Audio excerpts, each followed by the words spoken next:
السلام عليكم.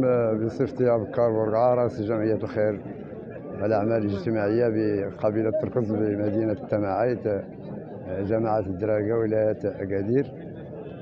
هذا الموسم كتنظم القبيلة من قديم عنده تقريبا واحد 50 سنة، وداك الشيء خلاونا الجد ديالنا الآن مازال حنا ماشيين على هذيك الذكرى اللي خلاوها لنا والدينا. هذه المنطقة السوس باسم قبيلة تركز، وحنا كربي شكرناكم. المهم هذا الشيء اللي عطا الله، وما عندنا ما نزيدو ما نقصو. جميع المسائل كنديروها فيه، وكنديروها من أموالنا الخاصة ولا القبيلة كتدعمنا.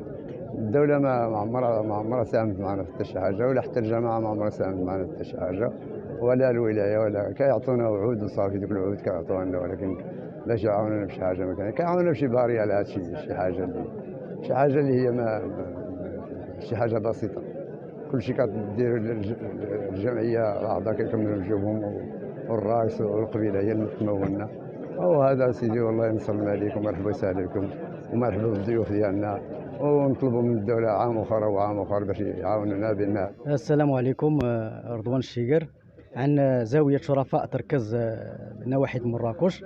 إذا التواجد ديالنا اليوم بمعروف تماعيت، يعني الموسم الديني.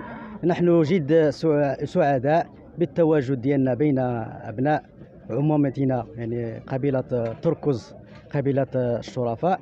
فالحمد لله يعني التواجد ديال جميع يعني الممثلي ديال الزوايا ديال قبيلة تركز اليوم يتواجدون بتماعيت بالموسم الديني المعروف يعني بولائه. فنشكر كل المنظمين يعني على هذه المجهودات التي قاموا بها.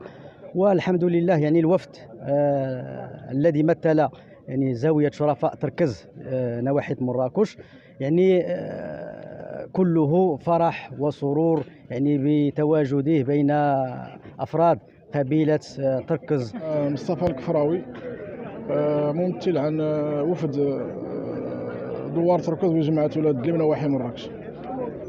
جينا هنايا تلبية للنية بجماعة تماعيت من أجل يعني تقوية أواصر التواصل بيننا وبين أبناء العمومة.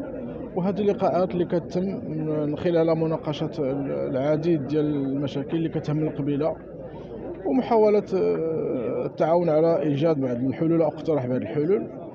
وهذه راه بادرة طيبة كنعتبروها بأنها خطوة حسنة في اتجاه توطيد العلاقة بين عناصر القبيلة ولاد العم.